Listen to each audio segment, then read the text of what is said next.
Essa questão do sorriso, ela é extremamente importante. Eu vejo isso como uma das coisas mais importantes dentro da fotografia odontológica.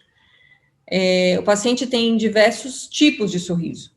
O mais comum deles é o sorriso social, mas nem sempre é o que incomoda o próprio paciente. Essa paciente, por exemplo, ela fez uma reabilitação, então ela fez a parte periodontal e a parte dental, ela está organizada no sentido intraoral, só que ainda incomoda essa paciente a presença de sorriso gengival.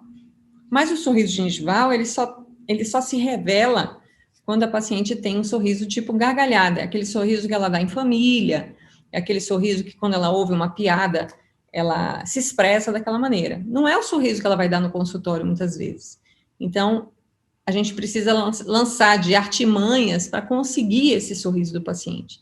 Se você está trabalhando muito rápido, se você está muito no automático, muitas vezes você não consegue isso. Talvez seja melhor delegar mesmo. O Dudu, por exemplo, conseguiu esse sorriso da paciente. Piadas, conversando com a paciente, dando risada, os dois. Então, é muito importante que a gente registre diversas posições labiais para melhorar todo o conjunto. Face, sorriso, dentes, tá? Veja que eu capturo a questão do sorriso gengival, eu preciso capturar de diversas posições. Então, frontal, lateral 45 graus, lateral perfil.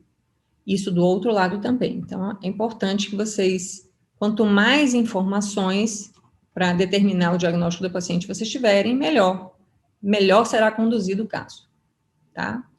Nessa paciente, eu fiz aquela análise de espelhamento de face, então essas duas faces que vocês estão vendo no centro do slide são fotos reais, faces plenas, né, faces reais, e as faces direita, hemifaces direitas duplicada e esquerda duplicada estão em cada lado do slide. Então, dá para ver algumas alterações, né, características de hemiface direita um pouco mais masculinas, onde você tem a distância bigoníaca bem próxima da distância bisigomática, e nas hemifaces esquerdas você tem características mais femininas, rostos mais triangulares, né, traços um pouco mais finos, que isso condiz muito com o que a gente traz aí da genética do nosso pai, da nossa mãe, e se expressa, muitas vezes, 50% aí dentro do nosso físico, tá?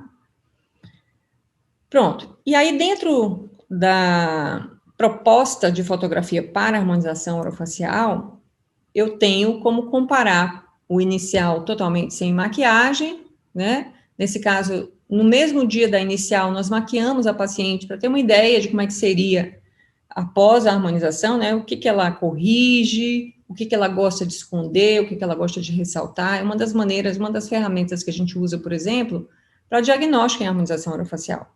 A maquiagem é uma ferramenta de diagnóstico também.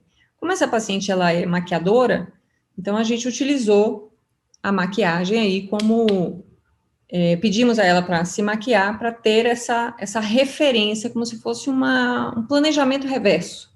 A gente faz isso muito em prótese, fazemos muito em implantes, fazemos muito em estética de dentes, né? E aí, quando a gente lida com a face, além dos programas de simulação virtual que a gente pode fazer uma simulação através de maquiagem. Foi o que foi feito aqui.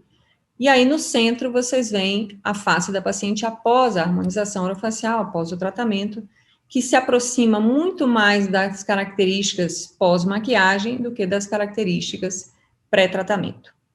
Bom, e aí, pessoal, no final do tratamento, final geral do tratamento, em que ela já tinha concluído tanto a reabilitação quanto a harmonização orofacial, foram repetidas as fotos brancas, né, com fundo branco, considerando a foto inicial de todas, veja que ela tem uma leve maquiagem, um batom forte para contrastar com os dentes intraorais, né, com o ambiente intraoral, e após a harmonização, com todo o contexto de face e de sorriso já trabalhado, a gente pode comparar o resultado final. Então, padronizar essas fotos, as pessoas às vezes podem achar que é só um capricho, né, de pôr em aula, de mostrar em congresso, de colocar em livro científico. Tem, obviamente, esse lado. Mas se você não faz isso na sua vida, né, na sua carreira, a foto ela não é só para isso.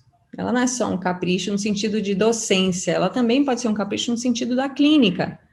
é muito importante que você possa avaliar os seus próprios casos. Ficou bom, não ficou, né? Ficou como o paciente gostaria ou não ficou? O que você pode melhorar? E até para você enviar essas fotos para o seu paciente, porque o paciente convive consigo mesmo há muito tempo, ele se olha no espelho, ele não percebe grandes mudanças, grandes alterações, e quando você faz esse registro, né, que é um registro, uma prova cabal de que realmente houve uma mudança, houve uma alteração.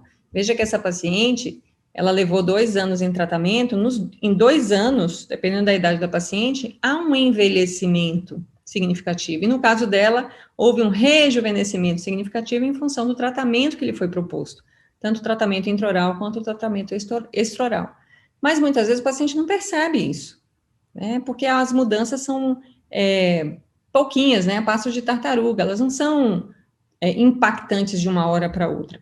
Mas quando você mostra o resultado honesto, livre de perturbações visuais, em que a paciente pode identificar realmente a alteração, tanto em face quanto dente, aí realmente os pacientes realmente ficam muito felizes com o resultado, tá? Isso é muito importante para a gente fazer a comunicação com o paciente.